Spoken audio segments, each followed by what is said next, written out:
Bonjour, vous m'entendez? Est-ce que vous m'entendez bien? Est-ce que le son est bon? Parce que j'hésite à mettre mes oreillettes. Mais si c'est bon pour vous, on va partir comme ça. Est-ce que quelqu'un peut me confirmer que vous m'entendez bien? Hop.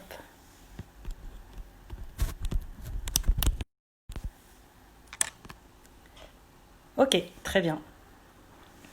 Bonsoir à toutes et à tous. Je suis Sandrine Goma, la fondatrice de la plateforme The Woman Purpose, dédiée à l'épanouissement féminin. J'accompagne les femmes leaders de leur marché, entrepreneurs et ambitieuses à prendre soin d'elles au-delà des objectifs qu'elles ont à réaliser au quotidien. Donc là, je suis ravie d'être avec vous aujourd'hui durant cette semaine dédiée au self-care proposée par la plateforme Kento et Congolese Fashion Bloggers. Donc là, moi, je suis partie dans l'idée qu'il serait intéressant de s'intéresser à nos pensées et à nos émotions. Donc moi, ce que aujourd'hui j'aime à dire, c'est que trop peu de personnes ont conscience qu'il n'y a pas de hasard et que dans toute cause, il y a un effet. Nous vivons dans des réalités où la part invisible, qu'on peut opposer à la part visible, ou à la part matière, que d'autres vont opposer au spirituel, est réellement majoritaire.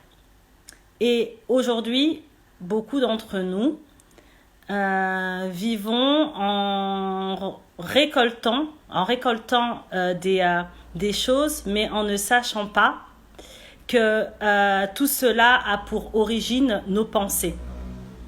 Tout commence par nos pensées. Nos pensées sont vraiment les choses dont on doit prendre soin en priorité. Et cela commence même dès lors qu'on a à cœur de parler. Se reconnecter à nos pensées avant de nous exprimer. Bonsoir, on a encore beaucoup qui arrivent là à l'instant.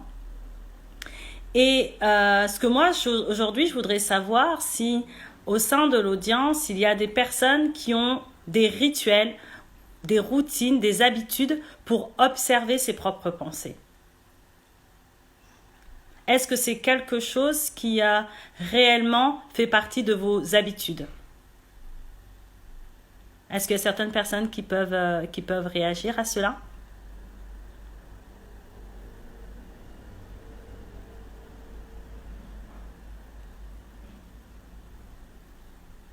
Oui, tout à fait. Tout à fait. Parce que moi, ce que il y a aujourd'hui comme situation, c'est je, je ne veux pas distinguer les personnes qui sont spirituelles ou pas spirituelles, mais ce que je souhaite aujourd'hui, c'est juste prendre conscience que ce sont les éléments qui nous guident vers la direction où nous souhaitons aller.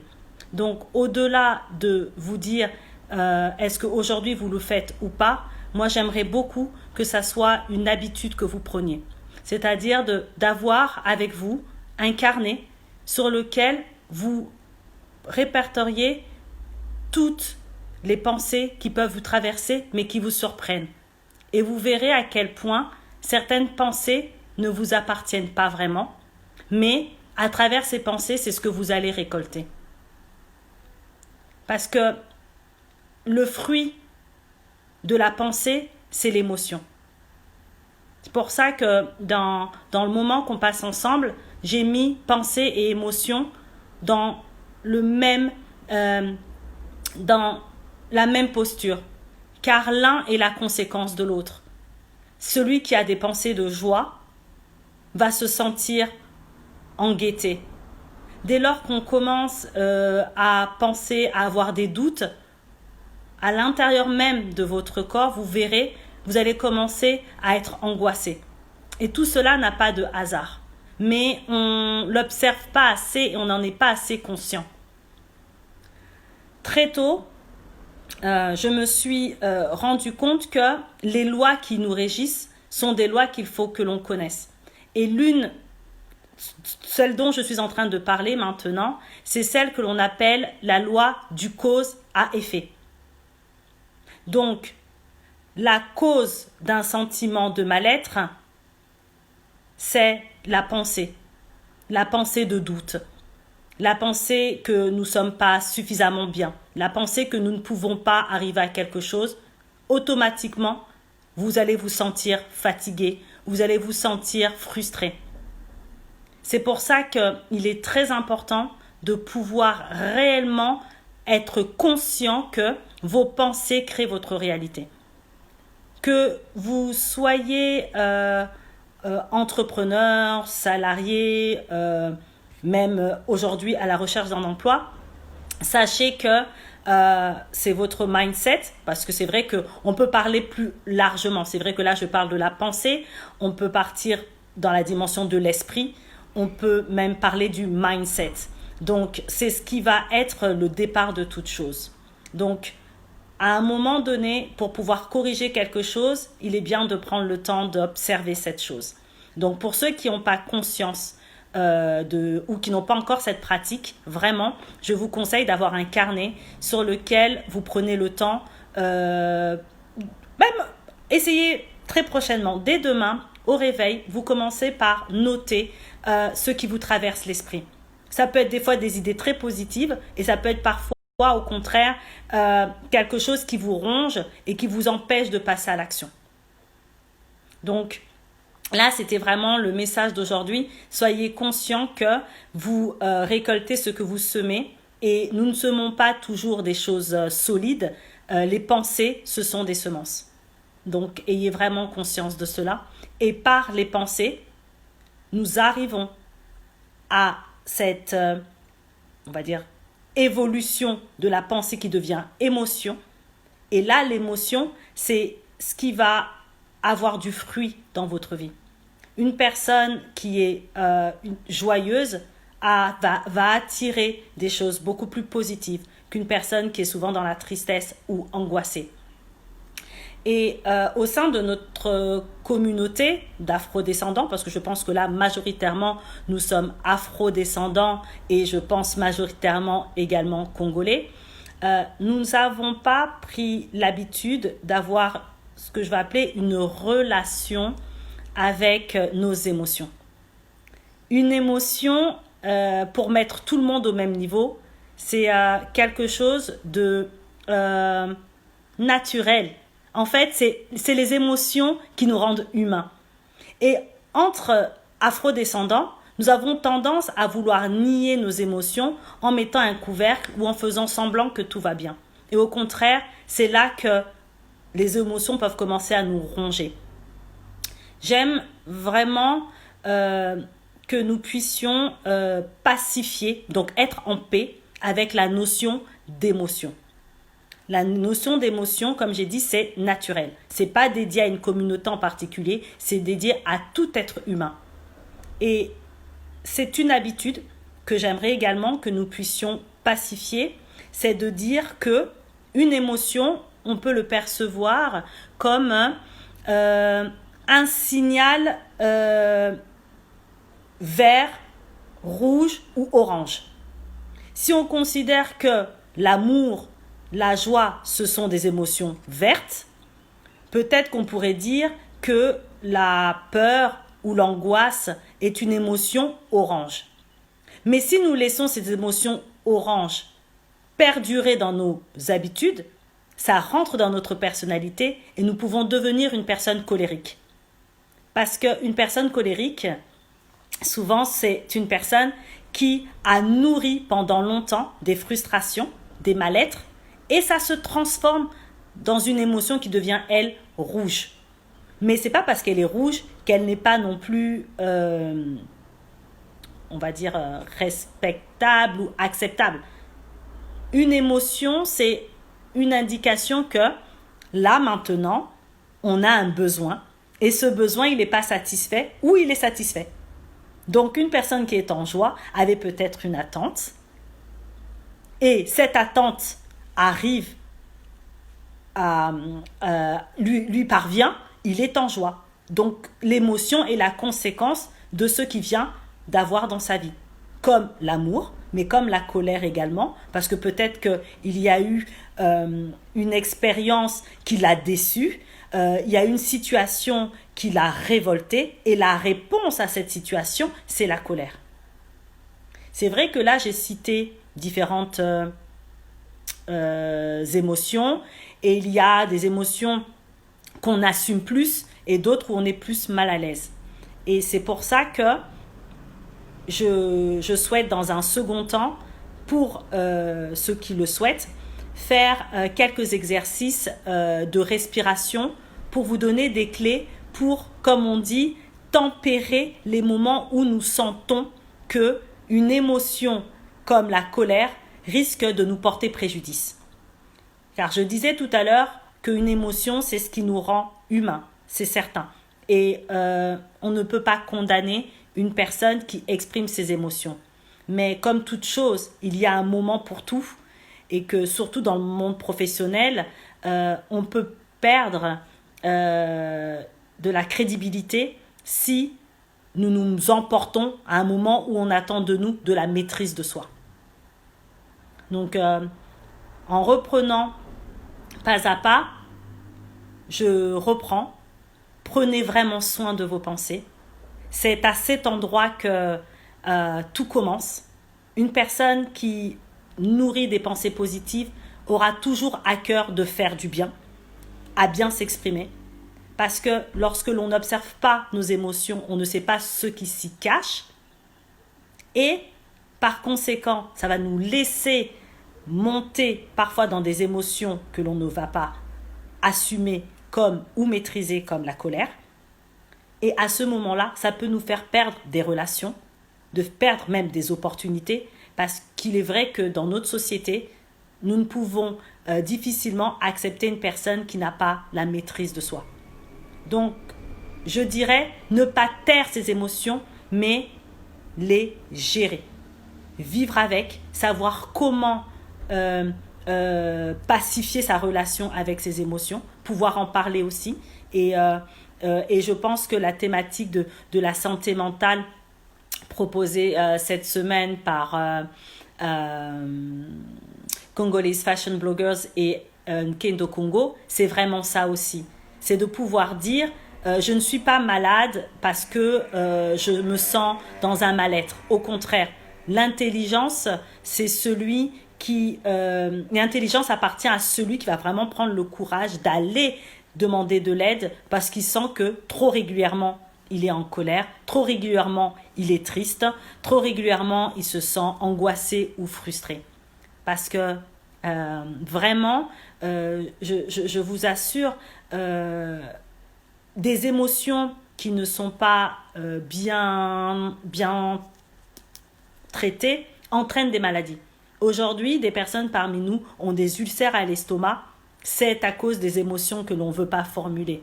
Il y a des personnes qui ont des soucis de cœur parce que trop de choses sont restées à l'intérieur mais ne s'expriment jamais. Donc vraiment, pour être dans la bienveillance les uns avec les autres, on commence par ses pensées, on continue par ses émotions et au quotidien, nous devenons des personnes, comme nous le faisons aujourd'hui, qui mettons sur la table ce que nous ressentons. Et c'est vrai que ça ne fait pas toujours partie des habitudes que nous avons entre nous. Donc, je ne sais pas s'il y a des questions par rapport à ce que je suis en train de partager. Bon, je vois des personnes qui valident, donc qui sont plutôt d'accord avec l'échange. Oui, oui. Donc, pour ceux qui souhaitent avoir quelques clés, qui sentent que régulièrement ils sont dans dans une instabilité émotionnelle ou qui ont réellement besoin de se soutenir, déjà, ah oui, donc comment contrôler ses pensées? Les pensées, ça ne se contrôle pas. Dans un premier temps, comme j'ai proposé au début, il faut vraiment les noter parce qu'il y a des pensées qui ne nous appartiennent pas et qui nous poussent à avoir des comportements qui nous desservent. Donc, ce n'est pas contrôler, mais modifier. Une personne qui régulièrement sent que dans ses pensées, elle ne se sent pas digne, elle ne se sent pas capable, elle a intérêt à faire un réel travail d'estime d'elle-même en commençant à affirmer le contraire.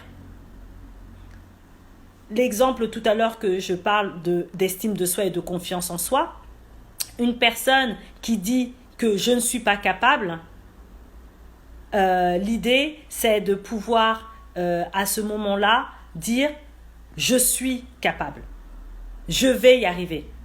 Je vais me donner les moyens d'y arriver. Oui, Vanessa, lorsque je parle en fait du fait qu'on a des pensées qui ne nous appartiennent pas, vous savez, entre nous,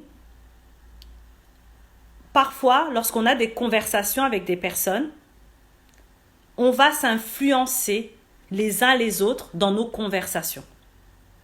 Et c'est comme si une amie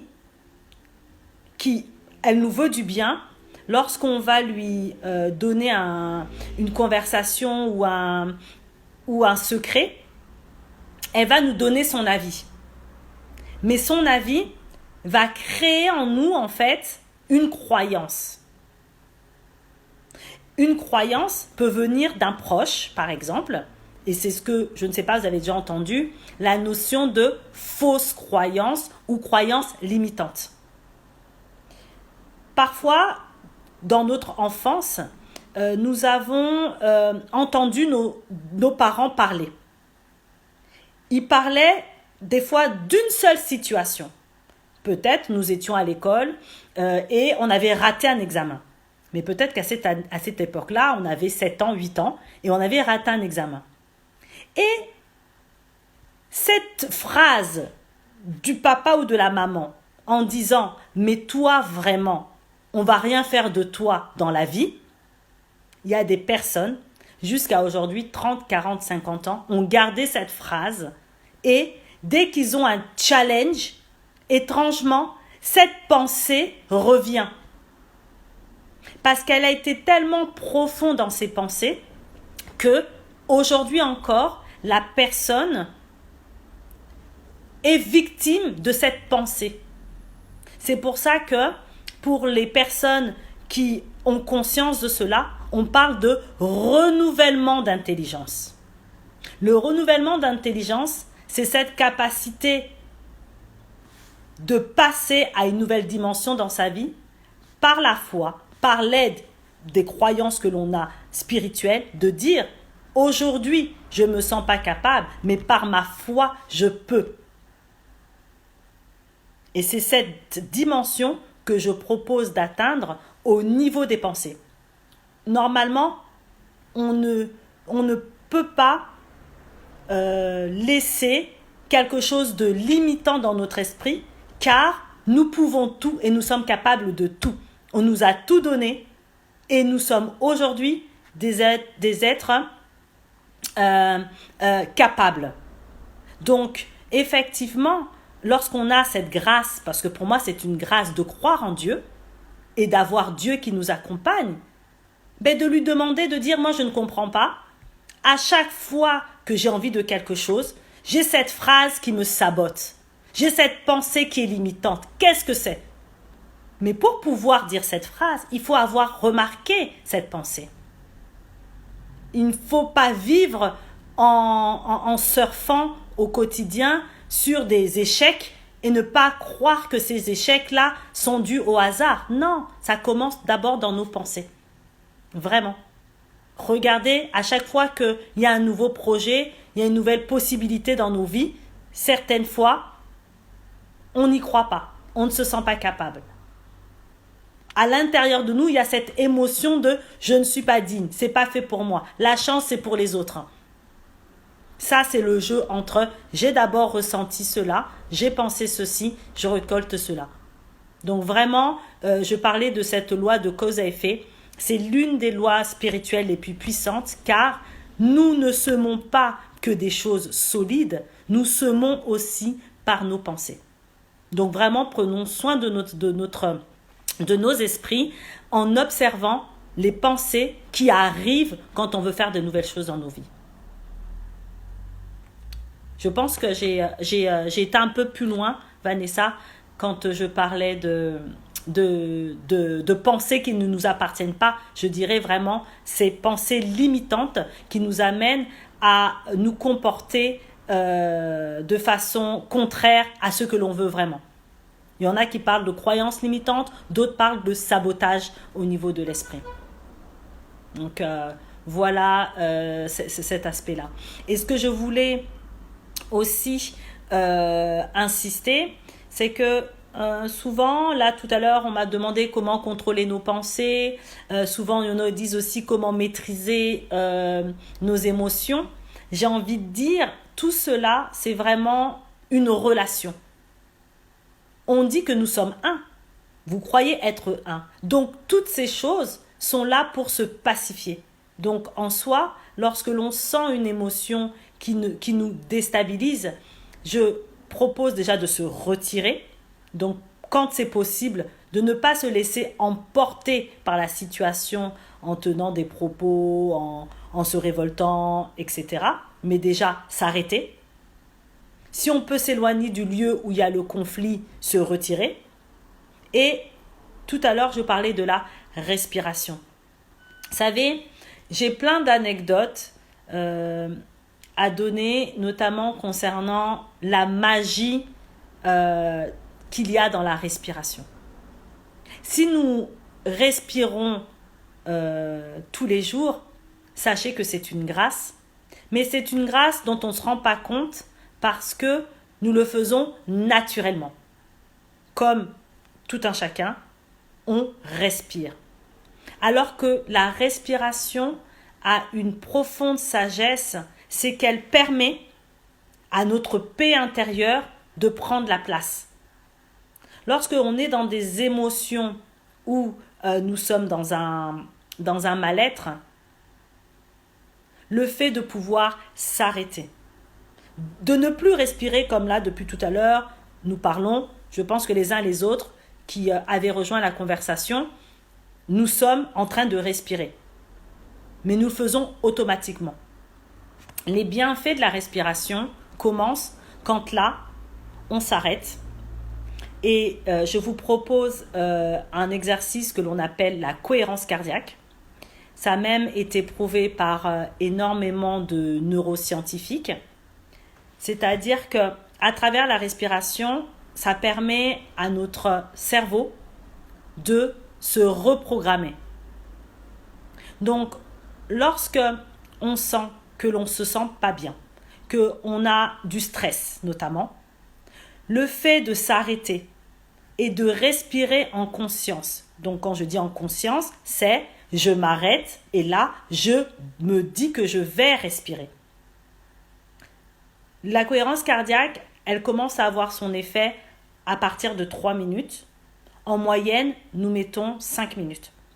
Donc, je pense que ce n'est pas un temps excessivement important que de s'accorder 5 minutes quand on sent vraiment qu'on ne se sent pas bien à inspirer, expirer, reprendre, inspirer, expirer. La puissance de la respiration, elle se fait aussi lorsque l'on respire par le ventre. Parce que souvent, nous avons l'habitude de respirer au niveau de la poitrine. Mais ce n'est pas ici que, même si on a le sentiment que c'est au niveau du cœur qu'on est triste, nos émotions se retrouvent au niveau de notre ventre.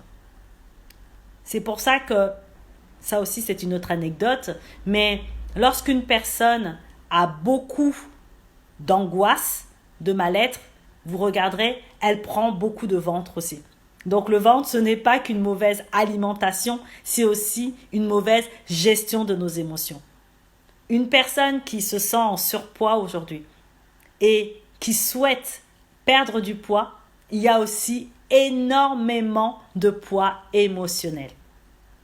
Donc, lorsque je vous propose de respirer, ce n'est pas une respiration, comme on dit, les respirations très courtes là. Parce que aussi, effectivement, lorsqu'on est stressé, beaucoup d'entre nous, regardez, on gonfle comme ça parce qu'on a une respiration qui reste au niveau du cœur. Mais vu que je vous propose de nous calmer et de baisser notre stress, c'est une respiration que l'on dit abdominale. La respiration aussi, et j'ai vu que lundi, il y avait eu une session de yoga, c'est la respiration que l'on fait au yoga. C'est une respiration vraiment abdominale, c'est au niveau du ventre. Le ventre qui est vraiment, on va dire, l'origine du monde. Nous venons tous du ventre de quelqu'un.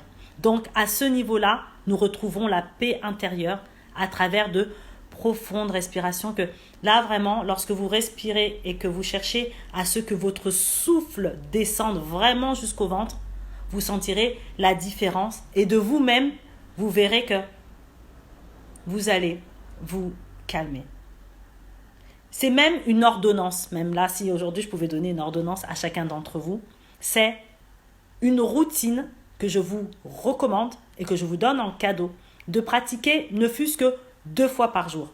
Même lorsqu'on n'a pas l'impression d'être stressé, de pratiquer la cohérence cardiaque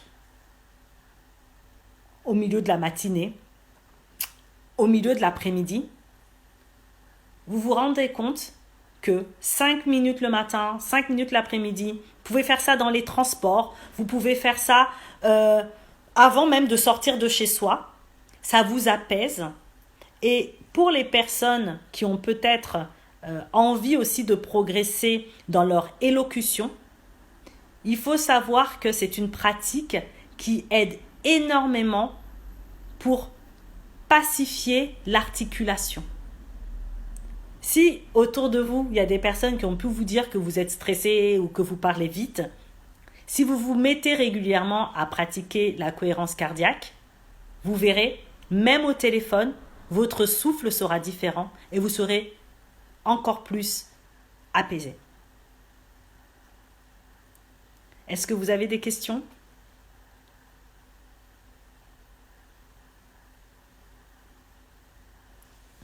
Je laisse...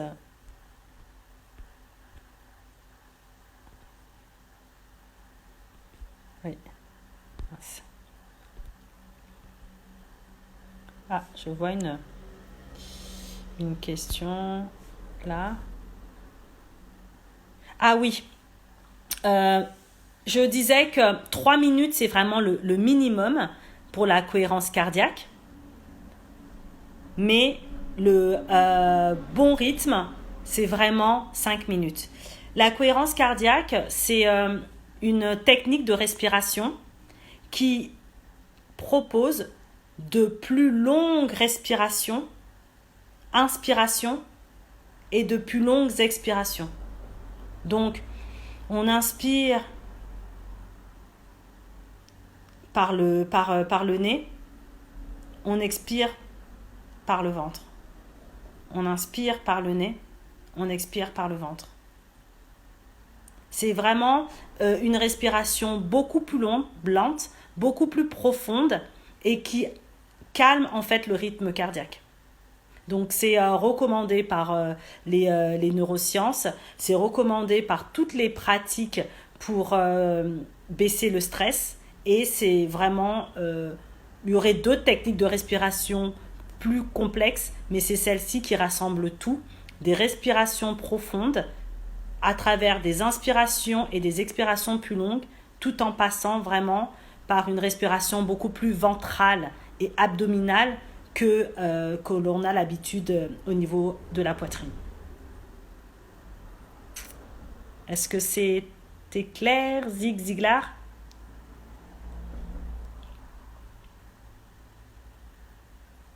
Non, non, non, non. Autant c'est vrai que il y a certaines respirations qui peuvent venir de pratiques de méditation par des voies spirituelles, mais celle-ci, elle est vraiment recommandée beaucoup plus par la science ou par les médecins pour la gestion du stress.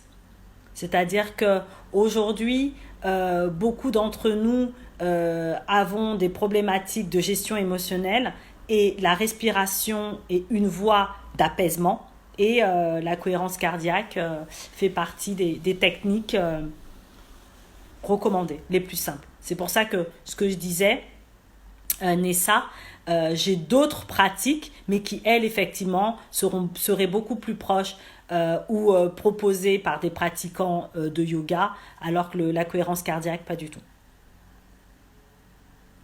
J'ai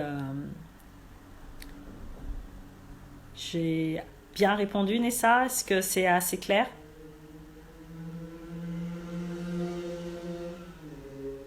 Est-ce que vous avez d'autres questions ou besoin de précision par rapport à ce dont on a parlé au niveau des pensées, des émotions et bien sûr de comment gérer tout cela?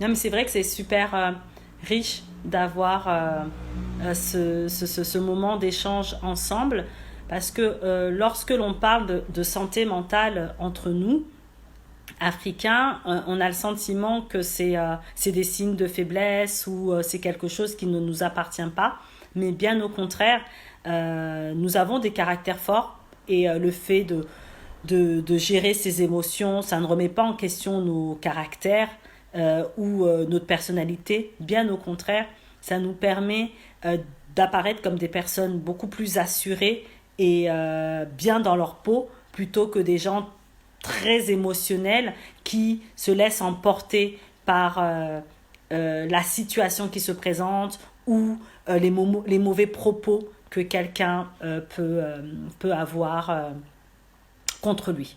Donc c'était vraiment le message de ce soir que j'avais à cœur de partager, qu'il y ait de plus en plus de personnalités comme nous qui nous intéressons au bien-être, à notre épanouissement.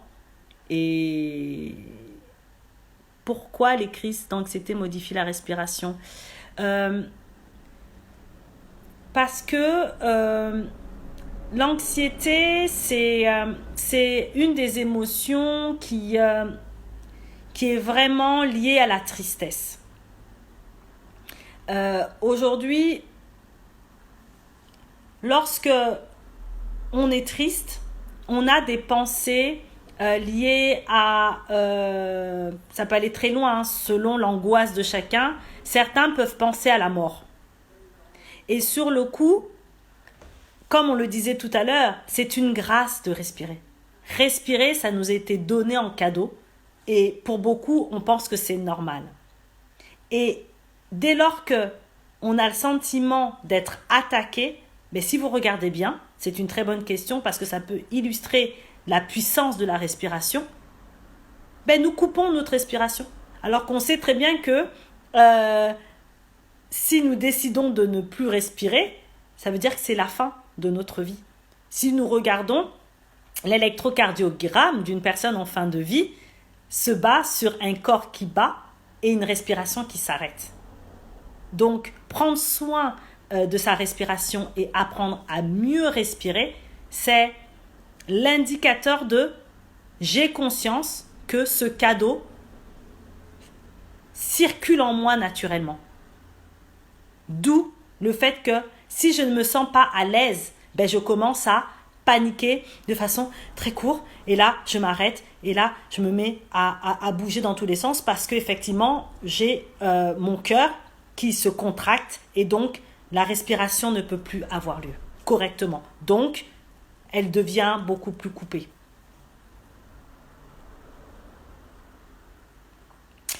Oui, ça aussi c'est je sais pas Nessa si c'était assez poussé, mais effectivement ce que je disais c'est nous respirons moins bien parce que nous nous sentons plus à l'aise dans ce que nous sommes en train de vivre.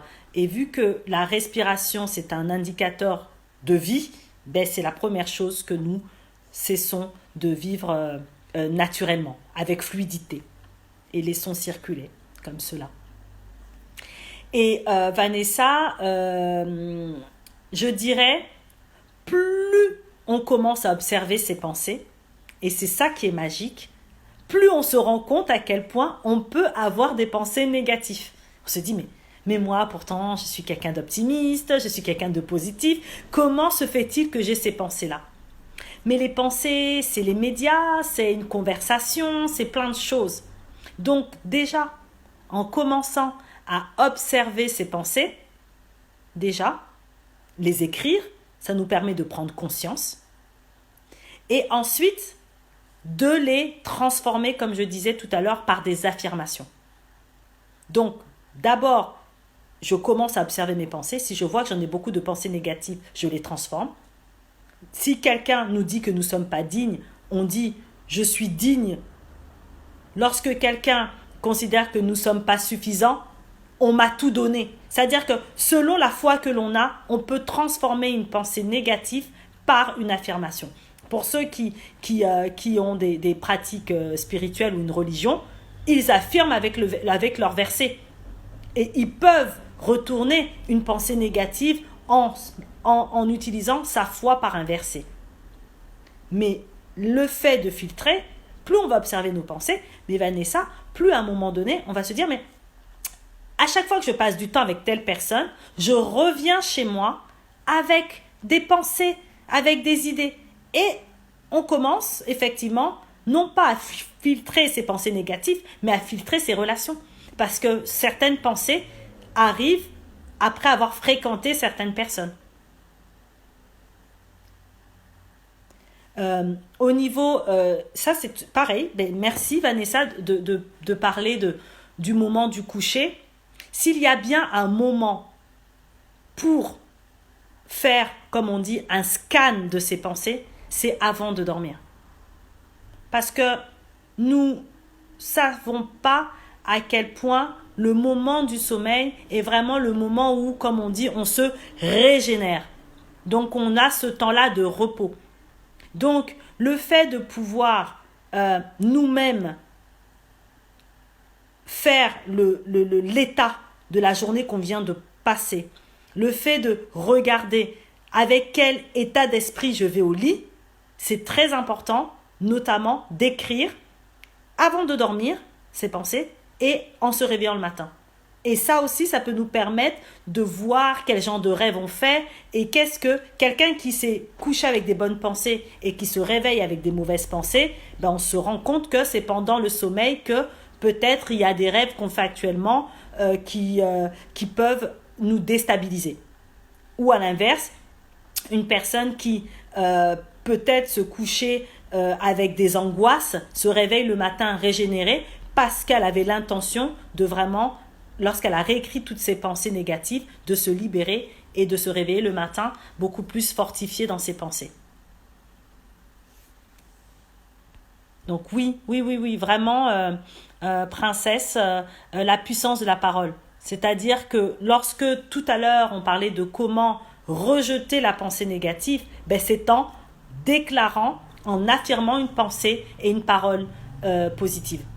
La parole crée. Donc souvent, c'est ce que j'ai pensé, comme on dit, c'est de la puissance et de la grandeur du cœur que la bouche parle. Donc à un moment donné, si dans mes pensées, il y a du positif, quand elles arrivent à mon cœur, il y a du positif, ce que je vais exprimer ne peut être que positif. Donc c'est vraiment cette loi spirituelle de la loi de la semence et de la récolte. Donc une personne qui, par sa parole, va semer des bonnes choses, récoltera des bonnes choses. Mais si nos pensées sont négatives, à l'intérieur, ça va rencontrer des émotions négatives. De ces émotions négatives, je vais exprimer une insulte. C'est ça que je vais semer à l'intention de la vie de quelqu'un, d'une manière ou d'une autre, par la loi de la semence et de la récolte, je récolterai ce que moi-même j'ai semé, même par la parole.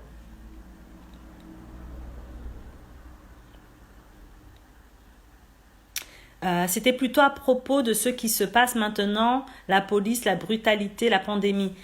Au niveau des pensées négatives, Vanessa?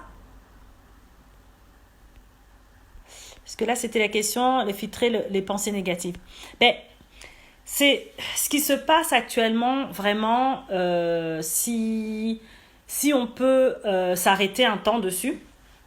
Je pense que c'est certainement l'actualité qui a montré que avant on pouvait faire semblant, mais maintenant on peut plus faire semblant. On a du stress, on est angoissé, on ne sait pas si on est en sécurité.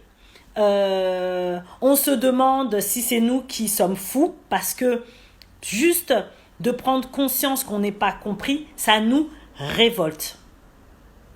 Et c'est pour ça que tout à l'heure on parlait de respirer pour sa paix intérieure.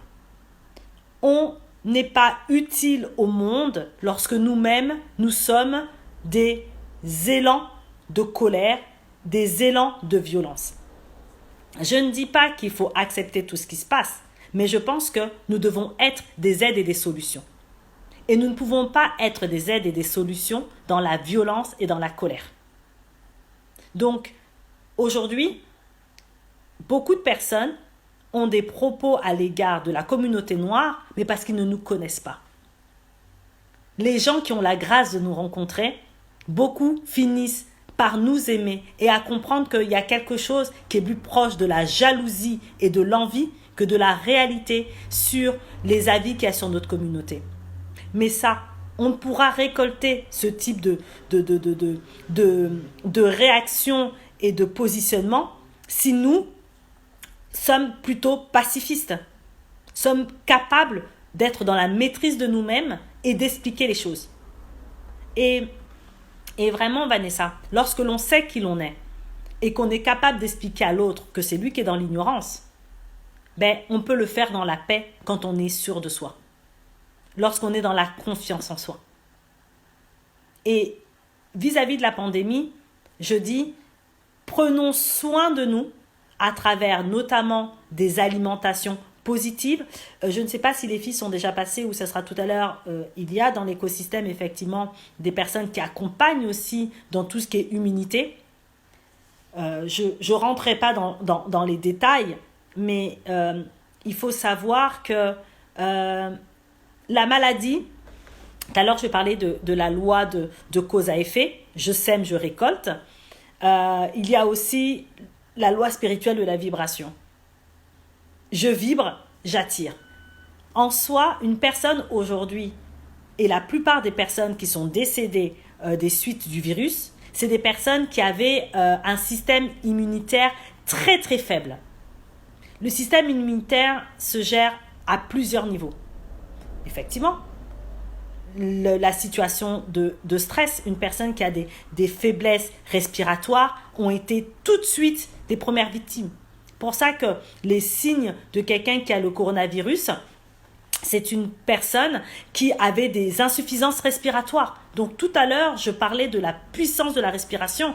Je crois même que c'est l'un des premiers actes que le Créateur a fait à notre arrivée sur Terre. C'est de nous donner le souffle de vie. Donc le souffle de vie aujourd'hui, à travers la pandémie, c'est comment je prends soin de mon corps pour pouvoir continuer à respirer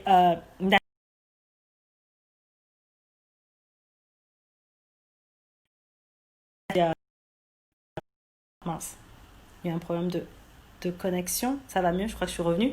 Et ça, c'est vraiment quelque chose de très important. Donc, prendre soin de son alimentation, prendre soin de ses pensées, prendre soin de ses émotions. Et je vous assure, la manière dont nous allons recevoir les attaques de l'extérieur vis-à-vis de notre communauté, nous allons pouvoir avoir la bonne réponse, donc des paroles de sagesse, parce qu'on répond que par la sagesse lorsque nous sommes en paix à l'intérieur de nous. Mais pour être en paix, il faut avoir des émotions positives et des pensées équilibrées. Et derrière, pour ne pas tomber malade, et là, ce n'est pas uniquement la pandémie, mais c'est de vraiment prendre soin de soi, mentalement, donc spirituellement, physiquement, émotionnellement, tout. C'est-à-dire que nous sommes un tout, nous avons un corps, un esprit, et cela, ça ne se néglige pas pour pouvoir faire face à toute forme d'agression physique, mentale, parce que c'est vrai que les pensées, ce sont des attaques mentales, émotionnelles, dans les conversations. Une personne peut avoir une intention de nous agresser, mais si nous savons qui nous sommes, on connaît notre état, on sait qui l'on est, on aura conscience que c'est cette personne qui a des problématiques émotionnelles avec elle-même, on la pardonnera et on continuera notre chemin. Donc, j'ai complété la réponse, Vanessa. J'espère que c'est un peu plus clair. Je pense qu'on a fait le tour. S'il n'y a pas d'autres questions, je vais vous laisser. Mais je tenais vraiment à renouveler la joie que j'ai eue de passer ce temps avec vous et que nous puissions vraiment renouveler ces temps-là où nous rendons plus abordables ces notions que nous n'avons pas l'habitude de partager. Nous n'avons pas uniquement ce soir parlé de choses que je dirais d'ordre physiologique, psychologique. Nous sommes aussi rentrés un peu dans l'actualité. Nous ne sommes pas là pour faire débat, mais nous sommes là effectivement pour nous soutenir et vraiment soyons des miroirs les uns pour les autres. Face à des ignorants de notre communauté, soyons les gens qui ont la sagesse et la connaissance. Et la connaissance nous permettront d'avoir effectivement la parole digne, alignée et sage. Donc je remercie encore Nketo et je vais me bloquer dans le nom, The Congolese Fashion Bloggers, pour l'invitation sur la plateforme. Je remercie à toutes les personnes qui ont été là ce soir et nous continuons cette semaine. Nous sommes que mercredi, il y a encore 2 journées durant laquelle nous allons essayer de remplir votre soif de mieux connaître vos moyens pour être dans le mieux-être. Donc oui, bien sûr, Aurélie, I speak English, so you can follow me. Et nous allons vraiment être dans cette